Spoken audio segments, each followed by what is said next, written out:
Thursday, everyone. It is Sharla Kornegay, author, recording artist, creator of Interact Coaching and Forever Friends Academy, coming live to you guys with another Forever Friends Academy episode. How you guys doing? Good night. Hello, Justin. I see you. How are you, love? Thank you for popping in with me at the tippy top of tonight's podcast. How are you? I hope you had a good day so far. You literally are at the tippity top, so I literally just went through the introduction. Good to see you as always. Well, not see you, but you know what I mean. Good to see you pop in. I can't wait. I can't wait. I know you've been cooking. Justin is a producer. I'm talking to him at the tippity top of the podcast. I appreciate you working on some new music. I can't wait to hear. I need and love to get new music inspiration. So I appreciate you.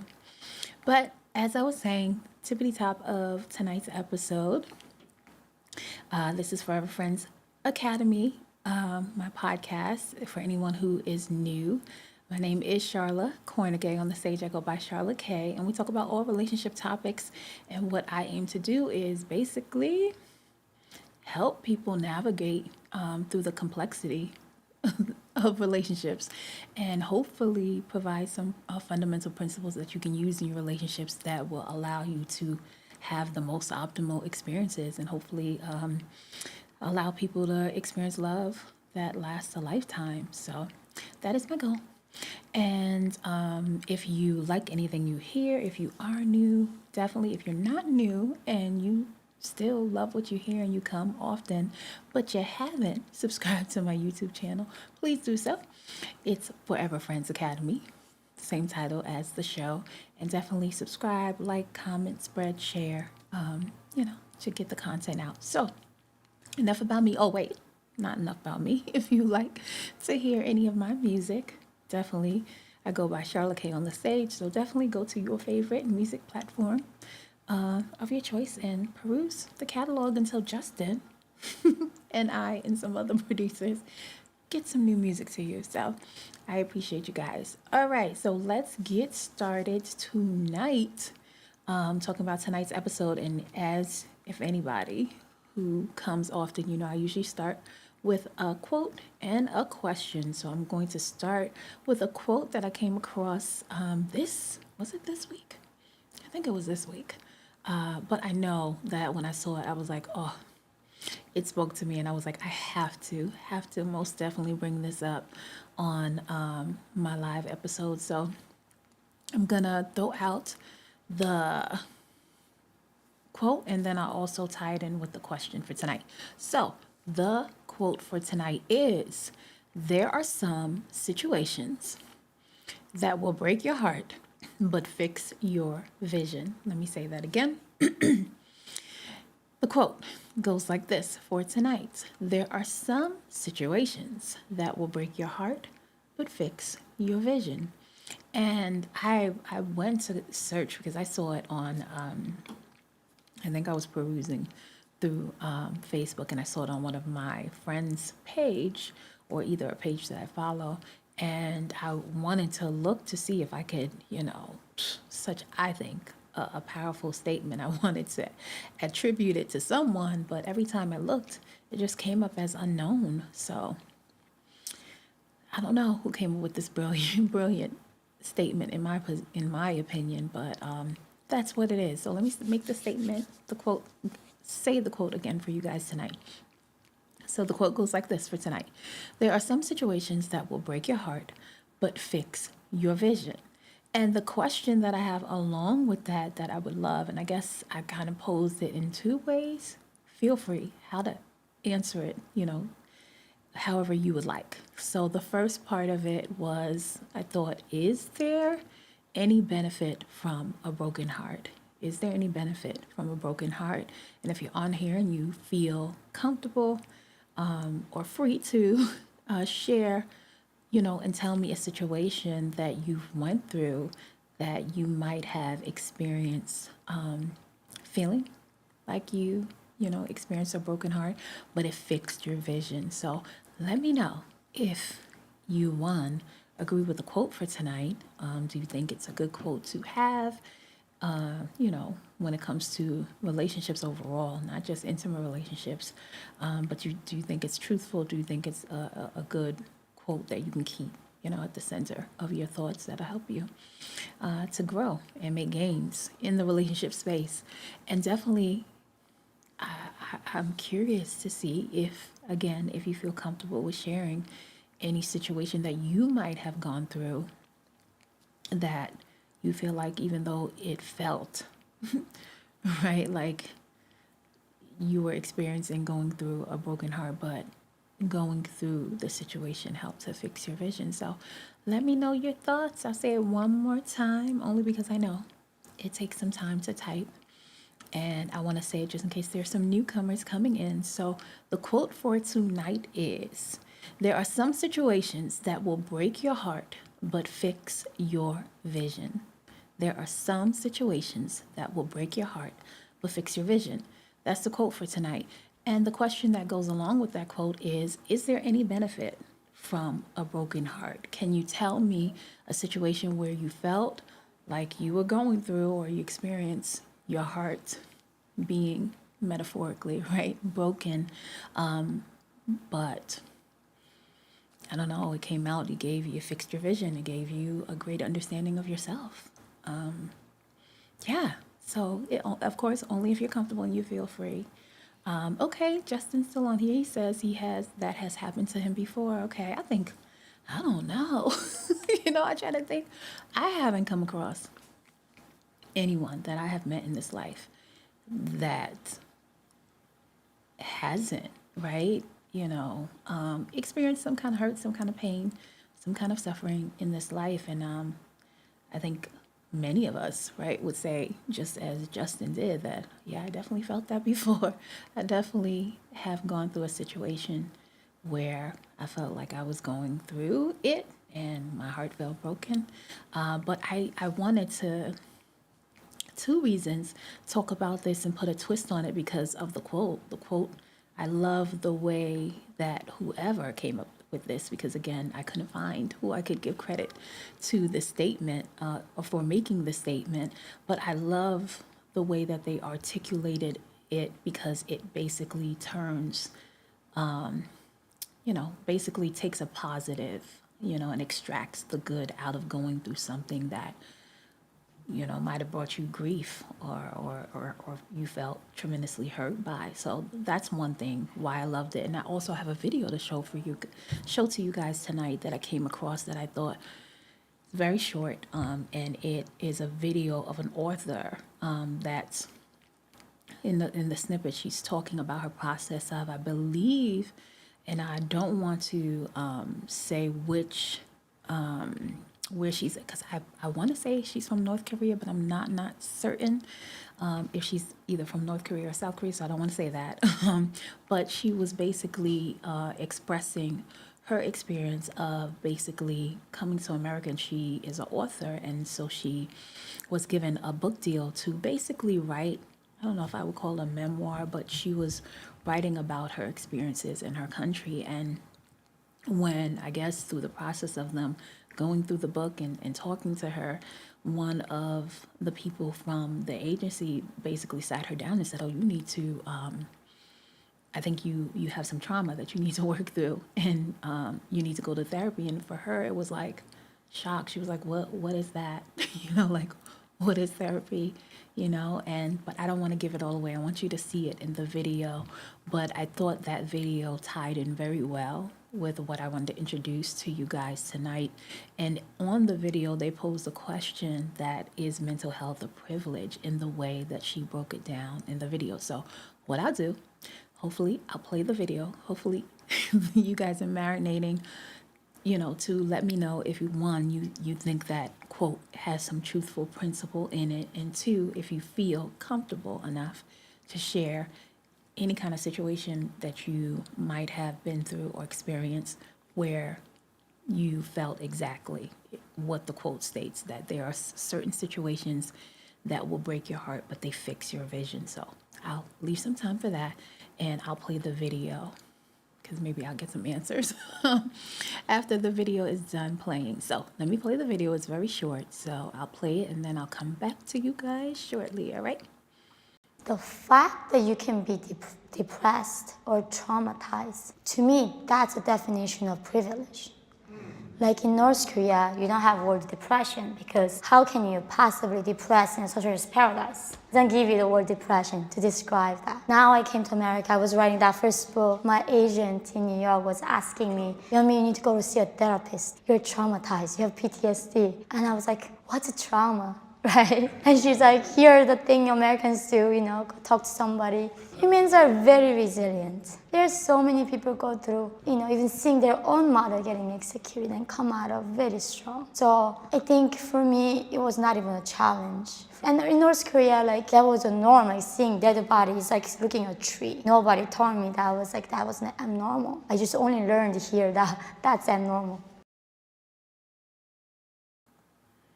Wow, just so I get the I got the same experience hearing that again as I played it for you guys. And for me, when I saw it, you guys know that I was born in Jamaica, but I came over to America at such a young age. A lot of one, I don't remember a lot of the things because I was so young. I have, family members, and of course, as I grew into my childhood, into my teenage, life, of course, I would hear different stories and things like that my family members who were still there, would go through. And of course, you guys, anyone who's come to my podcast knows that my father passed away when I was only 7. So I really related to what, she said, even though, right, I did not fully, be able to grow up in the culture. And so, but the fact that and I think it was, I don't know, maybe just, especially in the culture here in America today, right, where we talk about mental health, and it's almost in a trendy fashion, in my opinion, nowadays, where I'm wondering, with all the things that are going on, if we're really truly dealing with the mental health crisis that's going on. But the fact that in the video she automatically comes out and says, the fact that you can be depressed, I think, is a privilege. That's a very, very, very powerful statement. And it definitely, to me, was a sobering comment for the fact that you realize the luxury that we have here in America that other countries who, right, there's imminent threat at their door, there's war there, there is. So she's like, the very fact that you have the moment to even think or reflect that you might be going through some kind of mental health deterioration is a privilege here, and that you actually have a moment in time to, process things through and hash it out. Whereas in other countries, you don't even have the luxury to do that because there's so many things. The chaos is so normalized to them. And so I thought that was a really, really, really good video. So I wanted to tie it in tonight, but let me say hi to some folks, new folks that are coming in. Beautiful Shanice, how are you? Lovely. Thank you for popping in.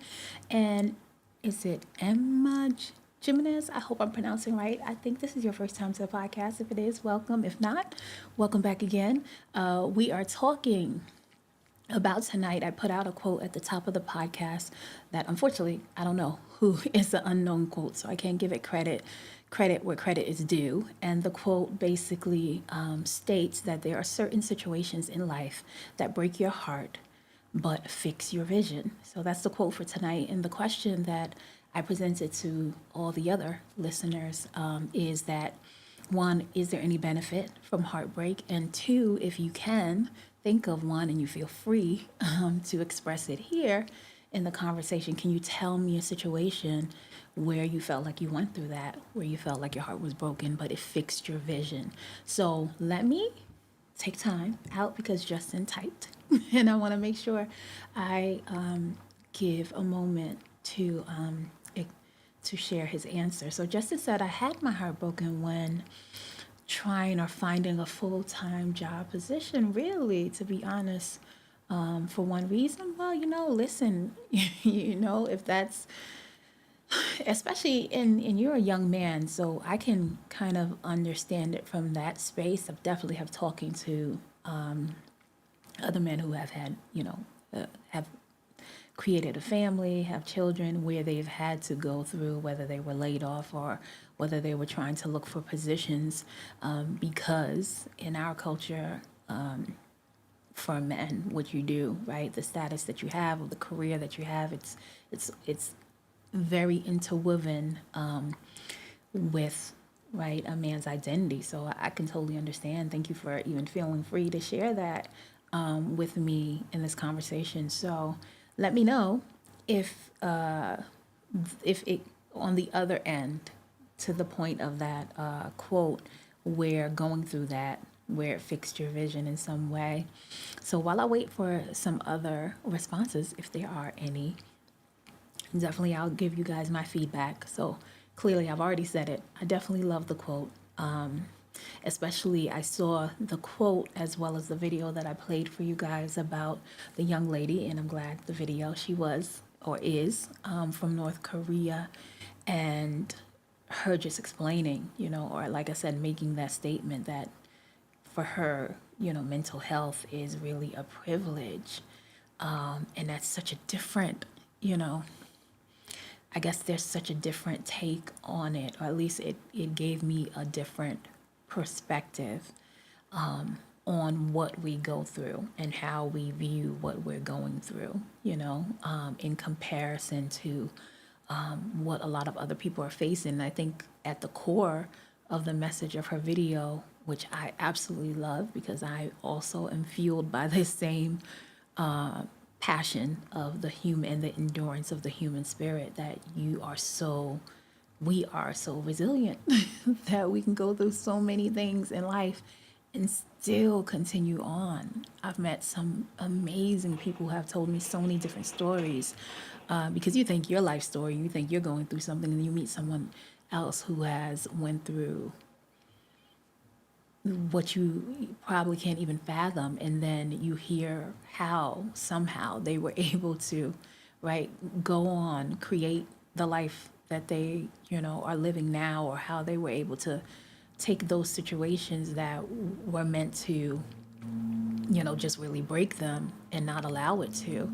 So I absolutely love the quote, and I think it's a very truthful statement, that there are some situations in life, and I've had plenty of them. I'll express a few to you guys today that break your heart, but fix your vision. And for anyone listening who might be like, I don't really know what that means, it just means that basically that you in life might go through an ordeal. Maybe it's someone who you thought broke your heart, or I don't want to say thought. It could be a real experience for you, or a situation. Maybe something happened. I'm sure people are tied into it, but whatever situation you're going through, that you, in the moment while you're going through the rough of it, right, and experiencing whatever hurt or heartache that came with it, that it, even though it feels like it's, it's an ordeal that's breaking you in the moment, it helps you to fine tune, the clarity of your vision, meaning like it makes you understand something either about yourself better, or it makes you understand something about life on a whole, more expansive type of perspective, and it affords you, right, where you can now navigate life in a better way. At least that's the way that I embrace that quote, and I interpret it. So that's one. And two, I do believe, I think if I would say, I'll put it like this. I think that it is a good mind state to have, because I think if somebody thinks that way, no matter what you're going through, it gives you the authority and the power to kind of turn whatever it is on its head. It reminds me of another quote that I introduced many moons ago or many podcasts ago on here, that we had a very intense discussion, because the quote was saying that, basically, no one can hurt you unless you give them the permission to. And of course, there were people that were, voluntarily participating in the conversation who thought about different people who hurt them, that they definitely did not give permission for that person to do it. And so they were kind of grappling, and just thinking that that statement is false, because it's like, I didn't give them the permission to hurt me. I didn't, allow them to. And so I think they felt like if they said that it would give some kind of,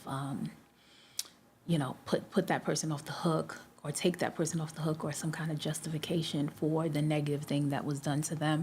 But I explained to them that no, it doesn't mean that. It actually means the opposite, and it's very empowering, because once you say, no one can hurt me unless I give them the permission to, it's actually you declaring that whatever happened to you, right, that caused you heartache, that caused you hurt, that caused you suffering, you didn't give permission to that person in the moment, right? And now, as you go on with your life, right, you declare that you're not going to also keep yourself imprisoned by the very act that person did towards you. So even in that, right, even in you moving on and going through whatever healing process that you go through, is a declaration that I'm not giving you the permission to. I didn't give you the permission then, and I certainly am not going to give you the permission now to keep me in a stagnant state of mind, and imprison myself. So this quote kind of reminds me of that, when it's saying, no, there are some situations in life that do bring you heartbreak, but it refines, it fixes your vision, right? So it's like, man, my understanding of, myself, of a certain scenario that I was in, now I understand things a lot better, and I can move in a more either bold way, unapologetic way, confident way, more discerning way, however it comes for you. But I'll share with you guys one of the things. There are many things that I thought of, oh my goodness, with this quote. I think the first thing it made me think of was, and it's a story that I've shared with you guys often, many times on my podcast, because I'm open, and I'm okay with sharing it. But and the story, or the example that I thought about, is basically the first heartbreak that I really experienced is, my father passing away, of course, at a very young age. I was young and he was young, because he was only 27 and I was 7. So definitely that, as well as my mom not being able to, be there consistently, for a good period of time in my life, due to, her own battles, mental health battles. And so that was like the fundamental first one for me, where I was like experiencing, to me, what I felt like was heartbreak. But the way that it fixed my vision was, not trying to resist the pain of going through it, and trying to understand, it caused me to get out of thinking about just myself at a very young age. That's how it kind of fixing my vision at a young age, because for me to be so young, to come out of myself and say, you know what? My mother has a backstory, my father has a backstory, and yes, they are my mother and my father, the ones that God chose to be. However, that's not all that they are, right? They have other experiences and other things that have shaped their story, and how they've responded to life affects me, but it doesn't have everything to do with me. So that's how that situation kind of fixed my vision, even though, I was experiencing the heartbreak in the moment. So that's the first one that I thought about. And I think it set me up on a pathway to kind of, when entering, especially now, thank God for it, for my being in my marriage, that it helps me be more selfless rather than selfish, because I was able to do that with them, my parents, at such an early age, that it's helpful for me to do that in my position of being a wife towards my husband or towards my children, and so many others. But let me say hello to the new people coming in. Hello. I think it's a new Burmat. I'm so sorry. I'm probably pronouncing that wrong, but welcome. And hey, little sis Maya, how are you guys? We have been talking about a quote that I presented at the top of the podcast. And the quote goes like this: there are some situations in life that break your heart, but fix your vision. There are some situations in life that break your heart, but fix your vision. I don't know who to credit to because I looked it up so many places and it always comes up as unknown. So I think it's an incredible quote. I don't know who to give the credit to for the lovely articulation of that. But nonetheless, that's the quote. Of course, I always ask everyone on here, do you think it's a truthful quote? Do you believe you can extract some gems from it? And do you think that you can put it at the core of your relationships to kind of help, facilitate growth, etc.? And the questions that I popped out tonight is that, is there any benefit in heartbreak? And if there is, can you tell me a situation where you experienced exactly what that quote said? Where you experienced some heartbreak, but it fixed your vision in some way. So you guys were coming in on what my first example was and what I immediately thought about when seeing that quote. I also played a video for those of you who are just coming in that you missed, of a author that was, she is, I'm keep saying was, is from North Korea. And I had saw her a very short snippet on YouTube where she was having an interview because she was talking, she was doing a book run basically and talking about her book. And she had made a statement that really popped out to me or resonated with me. She said, I think the very fact that you can be depressed is a privilege, right? And so it definitely stood out to me because you usually don't hear the word depressed, and privilege. A privilege to be depressed. You usually don't hear, at least I don't. I never have heard that phrase put together, right? But then she began to expound upon it and explain that her book is, I don't want to call it a memoir, but it is a book where she explains some of her experiences growing up in North Korea. And so when she came over to America to do the book, her agency kind of sat her down, and said, I think you are experiencing PTSD. You are going through trauma. And here in America, when you go through trauma, we talk to someone about it. And she's like, what? Therapy? Depressed? I don't even know what those things are.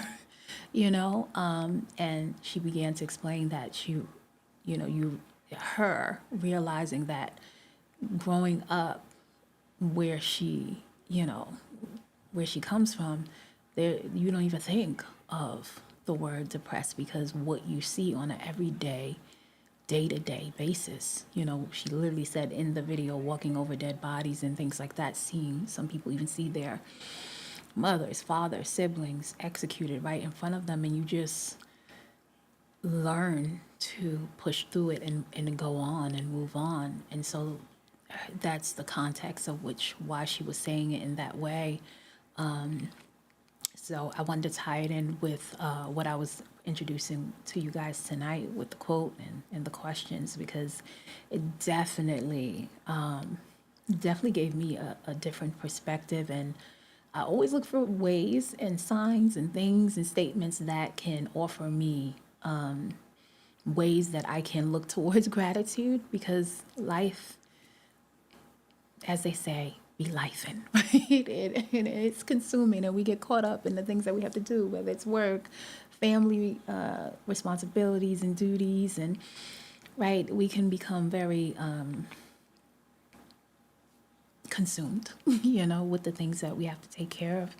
And I'm sure many of us get into spaces where it feels overwhelming. But when you hear statements like that, and you, at least for me, they're eye openers to really realize like what you think you're going through. Not to diminish or minimize what you're going through, but the truth is that I guess it's that saying where it could be so much worse, right? You could be going through something that maybe your heart, your mind wouldn't even fathom. And some of the things that are going on in other countries and other spaces are things that on a day to day, if we had to experience them, our hearts and our minds wouldn't be able to fathom. So, yeah, so that's what we're talking about for the newcomers. Feel free. You don't have to, I know that maybe some of the things that people feel like have been, right, situations where they've gone through and they do feel heartache. It might not be where you want to express that here. So I totally understand that. I just really wanted to present it. So even if you're not comfortable with expressing that here with me or having the conversation, just to present it so that, maybe you'll have the conversation with your partner or have a conversation with your family members or friends, just to kind of use it as a reset of understanding how much. And I think for me, the way that when she spoke, as well as the quote that I'm presenting to you guys, the core message is to never forget how much of a privilege it is, even in the processing of heartache or heartbreak, or to experience any kind of, uncomfortable feelings of pain or suffering or things that you go through, how much of a privilege it is to even be able to process through those things and endure through them. And I get it. I'm not saying that you should live a life of agony or a life of drama or anything like that. No, well, I'm definitely for living drama-free life and protecting your peace at all costs. I'm talking about the things in life that, I think there are always lessons, necessary challenges in life that we all have to go through that are necessary to build our character.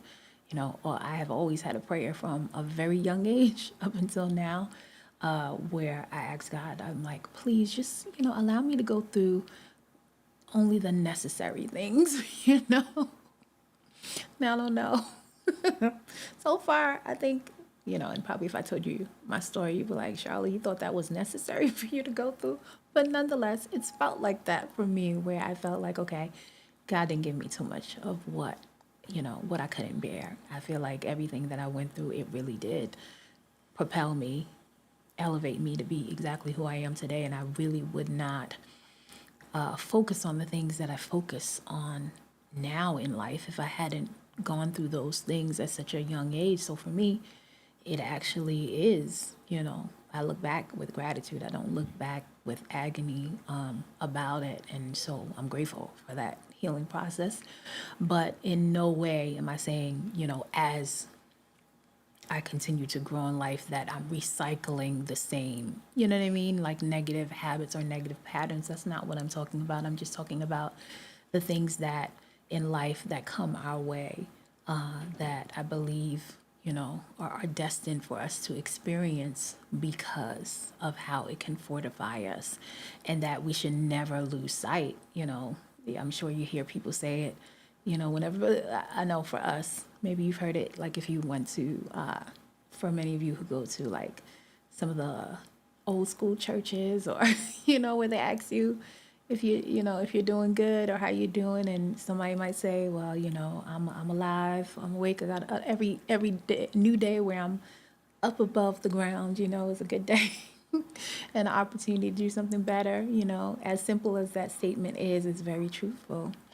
So I think at the core of how that author spoke, as well as at the core of the quote that I presented to you guys tonight, that's it. to understand how much of a privilege it is. And we talk about it often here, how much of a privilege it is to feel like.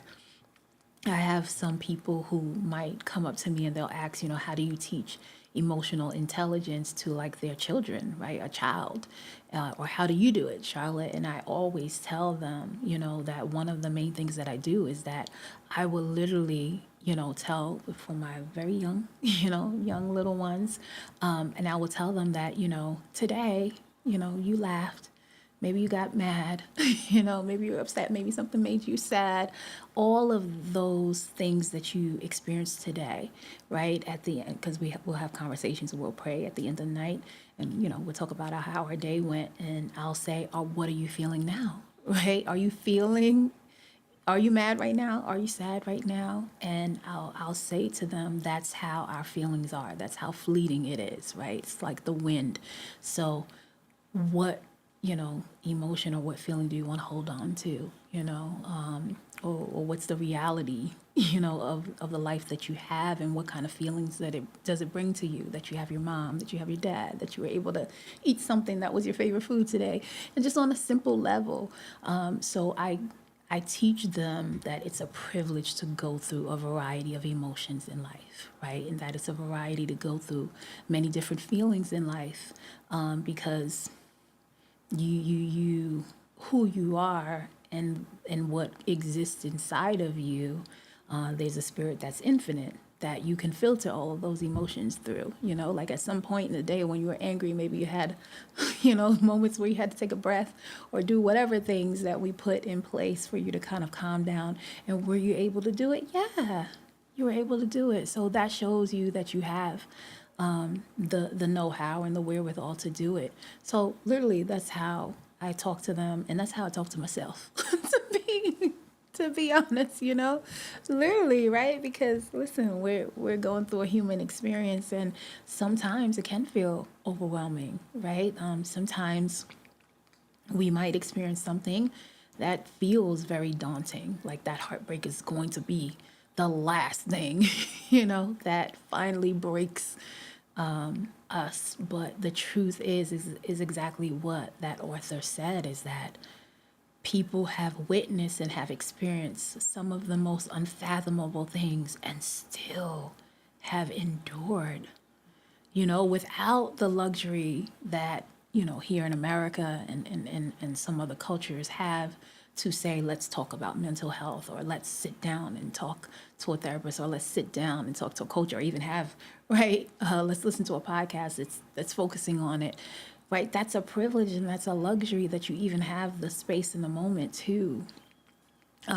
do that, right? And not feel like in her situation of what she was talking about, that this is like this, the chaos that she lived in was the norm. Seeing dead bodies around her was the norm, and walking to school and seeing that is norm, right? But what it taught her was that the human spirit is resilient. And I will say, definitely, all of the things that I've went through in life, that's what it's taught me, and it's one of the things that I'm very passionate about, and that's what really fuels me when it comes to either doing something like this, entering the space of coaching, as well as the songs that I write. Any of you who choose to peruse through any of my music catalog, many of my songs are about overcoming fear or embracing love. I'm very fueled by the endurance of the human spirit, because I've seen, not only in my own experience in my own life, the power, of our resilience, but others that I've, talked to and embarked upon. So I would say, in answering the question for tonight, is there any benefit to heartbreak? Yeah. I think that the quote answers that. The benefit to heartbreak is that when you can look back and see, or even not just look back, especially in the culture right now where mental health and mental wellness is being presented at the forefront, that you can look at it in real time while you're going through it, to understand that, yeah, there are situations that my heart aches about, but that very situation fixed my vision. It gave me clarity on certain things in ways that I probably not going through it. I probably would not have really, grasped it in the way that I could. We were just talking about that on our, I think it was the last podcast that we did, but we were talking about the difference between lived experience versus knowledge, because I was talking about a viral video out right now between Cam Newton and a psychology expert called Dr. Cheyenne Bryant, and there's a bunch of different snippets from a very long, I don't say very long, but a long video podcast of them talking about a lot of great relationship topics. But a lot of people are having conversations because she was telling him a lot of truthful things, and they were having a lot of great conversation back and forth. But there are people who were questioning the her ability to give him advice, but not have that advice reflect in her own life in their way of interpreting it. And so we were talking on the last podcast of the difference between someone being able to have lived that experience and have applied it, and you see the fruits in their life, versus someone who might who is an expert, who has earned their right to expound upon a certain topic because they went through their due diligence, right? Which is, it is an aspect of life. And I don't think, as I said on that other podcast, that I don't think you should deny any way that God chooses to share wisdom with you, right? So that might be someone who went through the studying and was very studious, and now they can be able to let what the data shows, what the research shows, et cetera, even if they haven't, as of yet, emulated it in their life. But there is no way to kind of negate if you come across someone who also, can tell you the principles and give you the truth and give you the knowledge, who has also, been able to live, live the truth that they speak, and you can see the fruits in their life. So yeah, right. So I think in that same way, when I go through certain things, that's kind of the attitude that I take on, where it's like, okay, Sharla, how much would you have grasped, all that you got from this if you didn't have to necessarily go through it and experience it. And don't get me wrong, I'm a firm believer in learning from other people's mistakes and getting the wisdom from others, and not necessarily having to go through it. But as I said before, I do think that there are certain experiences that we can't negate, and that there are certain challenges and certain areas and aspects of life that they're there, and those experiences are there to sharpen us and fine tune our character. So I'm talking about those,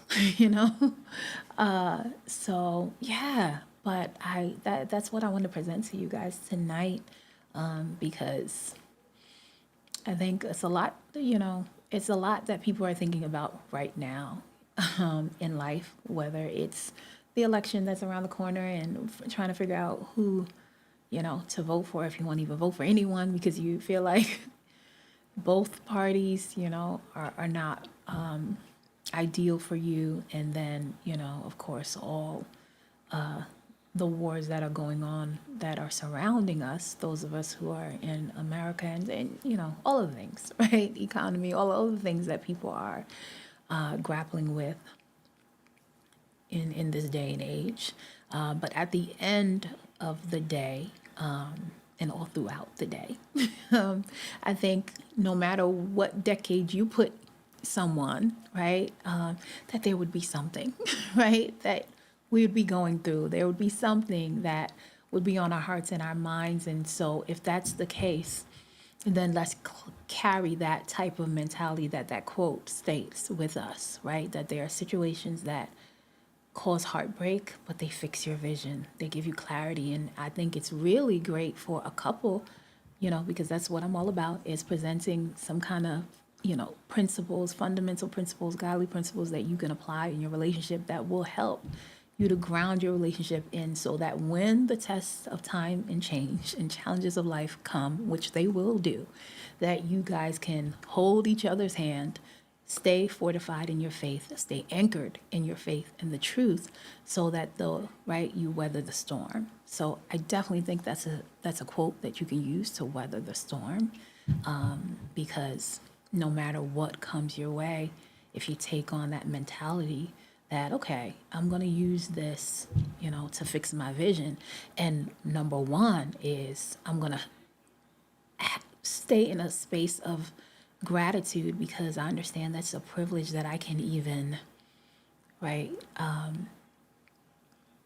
have the ability or the capacity to feel, to go through this, to process, however it comes to you, because it truly is, right? Life is it's a privilege to live your life, and be able to go through the many different experiences and emotions that we feel in this lifetime. And sometimes we can forget that when we're going through certain feelings, that we wish, that it wouldn't take so long for us to have to grapple with, or endure through it, which is understandable. But at the end of the day, I look back at my life, and I think the moments that were like pinnacle and pivotal for me were the moments where I was going through something like, heart-wrenching, and I got to the other side, of it, or it brought me, a better understanding, a different understanding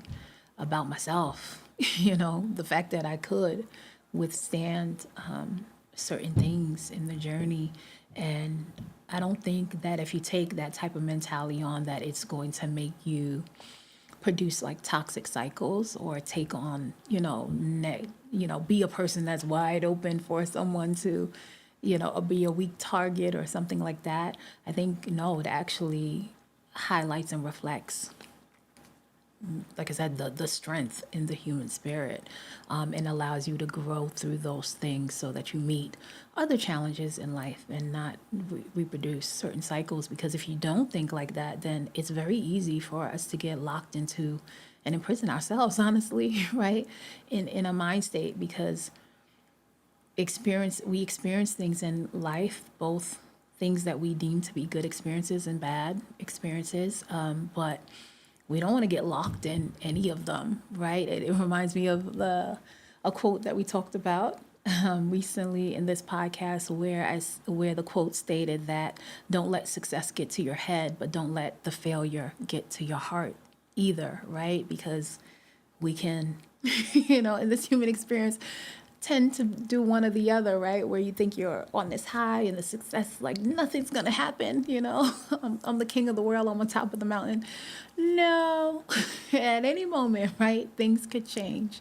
But at the same time, you don't want to let the situations or experiences in life that you experience, that you deem to be a failure, or you deem to come along with experiencing, negative emotions, or emotions of heartache.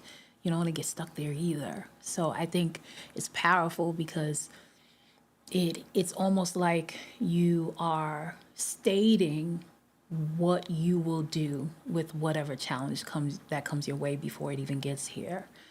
So that's why I love it. Justin said, "Oh, thank you. I appreciate it." He said he posted on his Instagram to tell everyone to check me out. I appreciate the love, Justin. I so appreciate you. But yeah, so that's what I wanted to present to you guys tonight. I'll tell you one more story of, how I experienced heartache that fixed my vision. I remember, for those of you who might have come to my live chats before, that acting is actually my first love. Like, singing came like when I turned like 9 years old, but as a very young girl, the arts I knew was going to be my escape from whatever I was experiencing at home that was uncomfortable and caused heartache for me. So I ran to the arts. And the first area of the arts that I ran to was acting. And so I always had a love for acting, and I've always, wanted to do it. And it just morphed, where the singing kind of came into play more when I went to high school all the way up until college. And then when I entered Rutgers University, that was the first college that I went to, I majored in like theater and dance and things like that. And then after I got married, I hadn't graduated yet. I had to switch schools. You guys all know, I told you a story where, friends, people who mean the best for you, they say, Charlie, you got to get a real degree. Like, somewhere you can make some real money, just in case the singing don't, work out and you can't make money through that. So anyway, I got a communications degree, because of that. But I literally switch to communication so that I can still work on the things that you would have to work on, even in acting, right? Public speaking, diction, things like that. So I just kind of went to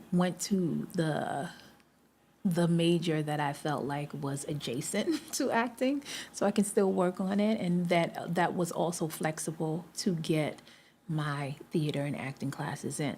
So to make a long story short, which has already been long already, after I graduated and had my first daughter, I had an opportunity where I could either become a professor, go through a program, an expedited program to get my master's and PhD to do that. And I've said this before on here that I was pregnant with my daughter and I wanted to not be a hypocrite, meaning like tell her when she comes out into the world that she should pursue her dreams and really pursue her purpose and passion. And here I am, not just doing, I guess the most practical thing. And so I decided to not do that and then go headstrong into going on auditions and things like that. So I went on many different auditions, heard a lot of no's, heard some yeses. And the last audition that I went on, I landed, and it was what I thought at the moment my dream job, because it was a woman who was doing a series of pieces where I could do all three of my talents. I could sing, I can act, I can dance, right? It was all of that, right? Almost, it wasn't a musical, but what you would do in a musical to be able to exercise all those gifts, I was able to do with these theatrical pieces that she came up. And then it was even more of a dream job for me because she was connected to the United Nations. So the pieces that we were doing were meaningful pieces, right? It was talking about sex trafficking and getting water into, countries that, didn't have it, and it was meaningful work. So I'm just like, oh, this is it. This is great. Like, I've stumbled on the job of my dreams, right? And on top of that, the money that we were in our contracts we were going to be paid was like equivalent to like if you were doing a Broadway show, right? You would get a certain amount, X amount of money every week. And then we were also rehearsing to go to Africa and go to many different countries in Africa to do the theatrical pieces. So it had everything that I love, right? Between the traveling, between me being able to exercise every area of my gift into meaningful pieces, And so I was just like, yeah, this is great, And we practiced, right? And then you saw little signs coming up, right? That this was not all that, is being presented, that it's being presented to be. And so we started seeing, discrepancies with our contract. We were supposed to get paid for the rehearsals, and then we were rehearsing for about maybe a month. The payment for the rehearsals did not come. And mind you, while we're going through all of this, there were people who were subletting their apartments. We had to, of course, get certain vaccines and things like that because we'd be traveling to all those different countries. And so people are, right, adjusting their lives, thinking, right, this is what we're going to do. And it turned out, unfortunately, that the lady who was the creator of it was really just a fraud. She's fraudulent. She was a fraud because she really was looking for a certain caliber of talent. So she laid out certain things that she said that we were going to get she definitely wasn't giving to us. And she really actually was looking to get sponsors to, right, endorse and be able to sponsor these theatrical pieces that she wanted to do. And she needed us to rehearse so that we can present the pieces in front of the United Nations, right? And hey, listen, right? If that's the case and you tell someone authentically that's what it is, then you give them the opportunity to say, okay, yeah, I want to be a part of this. Like what you're doing, I'm passionate about it. But I think in her mind, she wouldn't have been able to kind of attract the caliber of actors and actresses that she did, which I'm sure there's some truth in that, but nonetheless, I was completely like, just, it broke my heart because, like I said, I felt like it was like my dream job. And then all along, my wonderful husband, he saw, right, where things were starting, where the cracks in what she was presenting was. And I was just so focused and, on it and wanting it to be what, this perfect experience for me that I ignored a lot of the signs. And even though I was ignoring it, he still was so supportive and was like, okay, if you want to go through with this, I still know that it's not going to pan out because I can see, the contradictions, the cracks and things like that. And the crazy part about it, I don't want to say the crazy part about it, but one of, I wasn't like the other people that had to sublet any place. I had already was married, already had my first child, and already had my home, so I didn't have to maneuver in ways like that. But my supportive husband was going to be so supportive that I was going to, for the job, I was going to have to be away from them, from my family for like 4 months, in Africa, traveling through all these different countries. And my daughter was, like months old going into not even a year yet, and I was going to be away from her.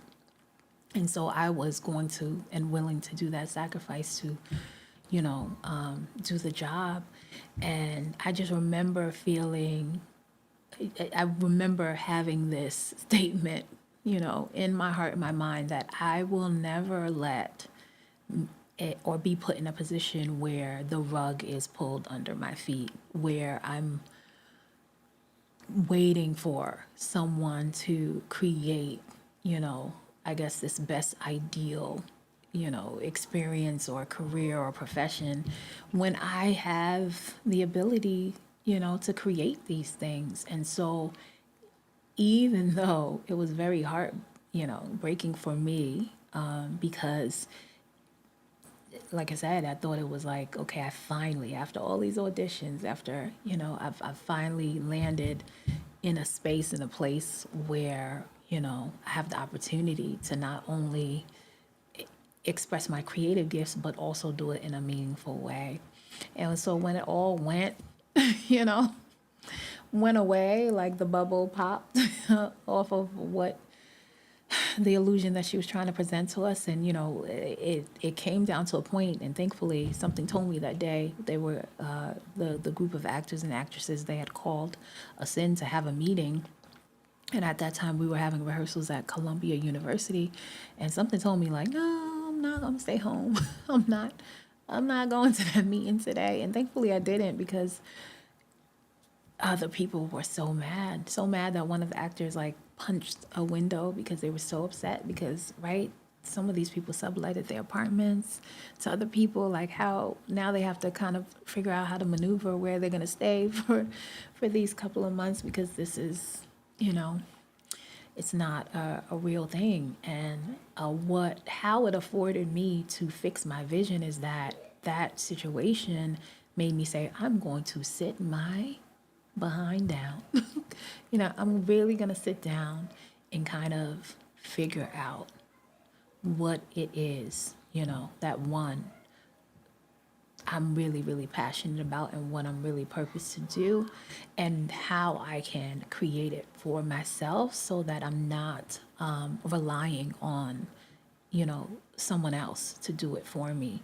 And that was one of the greatest gifts, even though it was like, you know, even though in the moment I was just like, yeah, this hurts, because it's a blow where you feel, especially anyone who's in the space of auditioning and things like that, whether you're a singer or actor, that's a vulnerable place to be just automatically.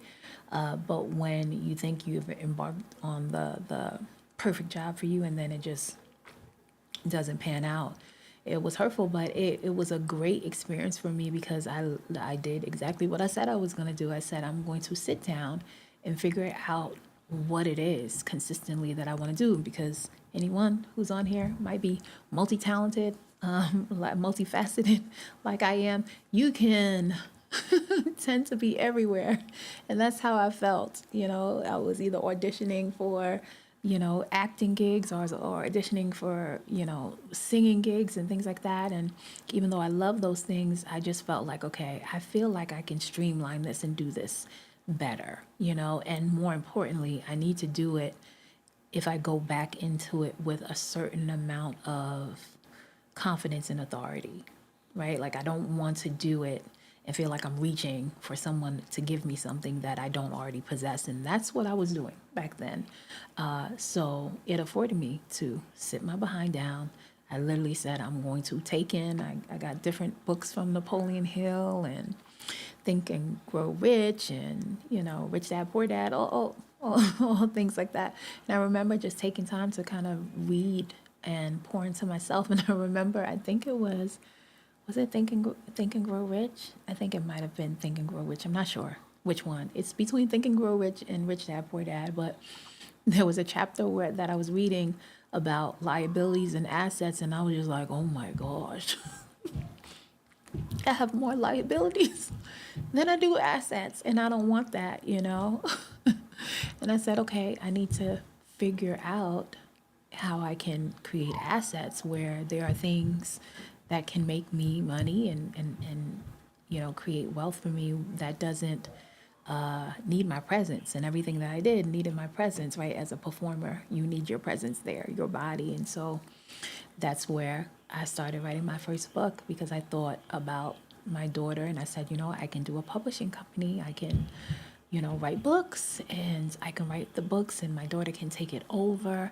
And in my reflection time of looking at all the things that I was doing and all the ways that I was talented, I saw that writing was like the consistent thing that was all the way throughout.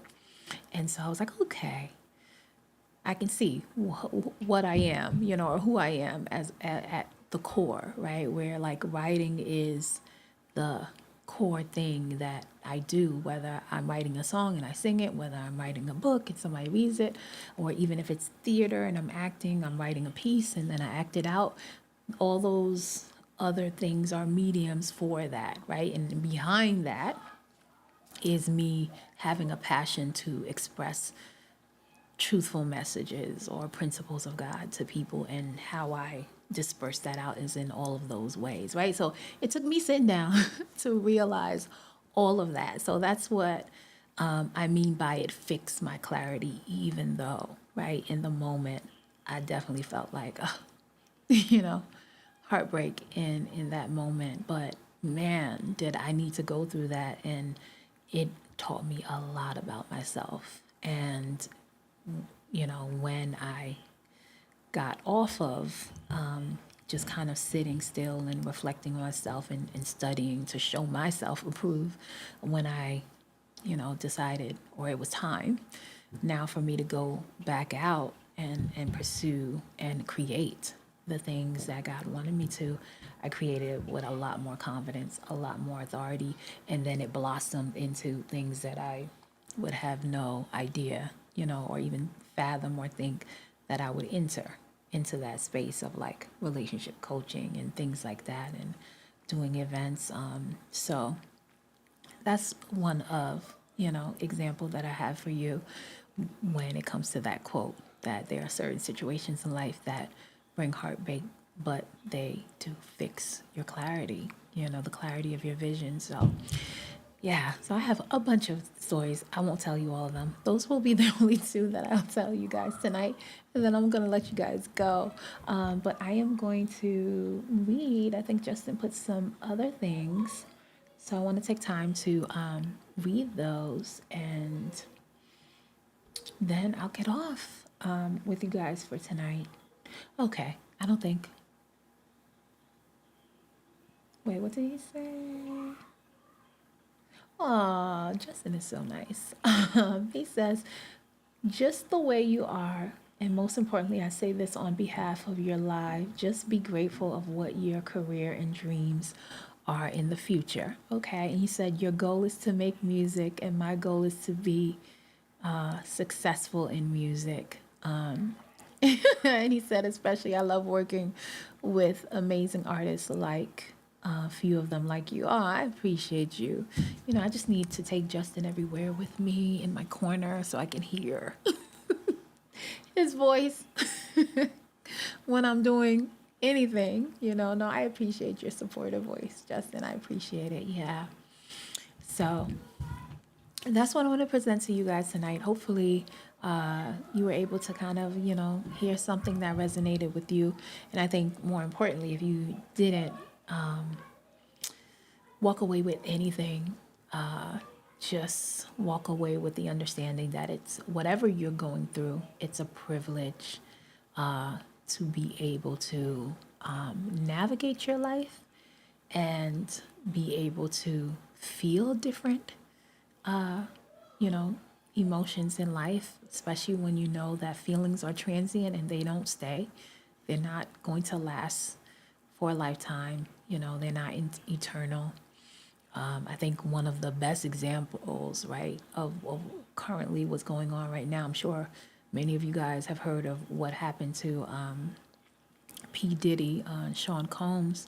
And there I've seen where so many people have, written that, in comments that it's wild that, he woke up in like probably the most luxurious, whether it's his home or a hotel, and luxurious sheets and linens and probably, the best food, to now, him being detained and having to literally, wake up one morning experiencing this, and then in the night, this is what you're experiencing. And of course, that's maybe to some people a stark, example. But I think it's a great example of how it is, right? Of that whole quote of don't let the success get to your head, and don't let the failure get to your heart, because life can like switch in a minute, literally. So the best, and I was just listening to a podcast before I came on with you guys that I like to listen to, called Valuetainment, and they were commenting on the Diddy situation, and he basically was saying that there was a mantra or affirmation that he wrote for himself, and it was one of the greatest statements that helped to kind of cultivate his life. And he said basically, don't play God or don't be God, because God, there's already a God, right? So you don't need to have to, that position's already taken, basically, is what he put on. Don't try to be God, because that position's already taken. And he used that example because in his opinion, he felt that that's what the place that fame and money and wealth, unfortunately, the illusion that can be sold that you are untouchable and you think you're all powerful. And I guess he was alluding to the situation that was going on with P. Diddy, but that's just P. Diddy. There's so many other people, right, who you have a wealth of resources at, you can access it at just a phone call or at any moment. And yeah, that can make you feel like you can be above the law and above from falling, but that's not true, right? Because God is God. He's the creator of all things, and there's nothing that's done in the dark that's not seen by him. And so I guess the idea is let's all, stay in a place of gratitude and humility, knowing the privilege that we get to live this life, and the privilege that we get to create, the life that we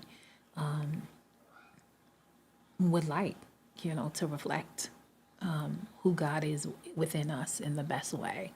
So if you walk away with anything else, I would say, I hope that you can walk away with that is to my life is a privilege. I have a quote, not a quote, but a mantra that I always say to my clients when I'm doing private coaching. And it goes like this: my life is a gift. I will develop it. I will honor it. I will cherish it.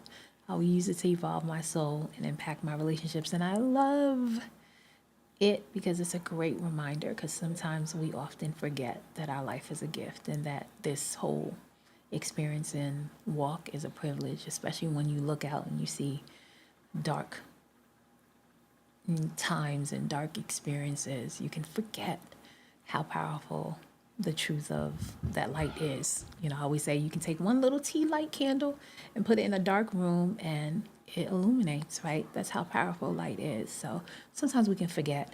So what that quote does for me is remind me of the light and the capacity that is within me that I can use no matter what the challenges, challenging experiences that I'm going through, that I can pray beforehand that God allow it to fix my vision and help give me more acuity to be able to, seek guidance, take the guidance, use the guidance, offer guidance to someone else because of it, and let it be to my advantage and my benefit. So that is all, folks. Thank you, everyone who popped in tonight. As always, I always say you can be anywhere else, so I appreciate that you took time out to be with me. Your time, your energy, your faith are the greatest currencies in this life. So I thank you for offering two of those things for me.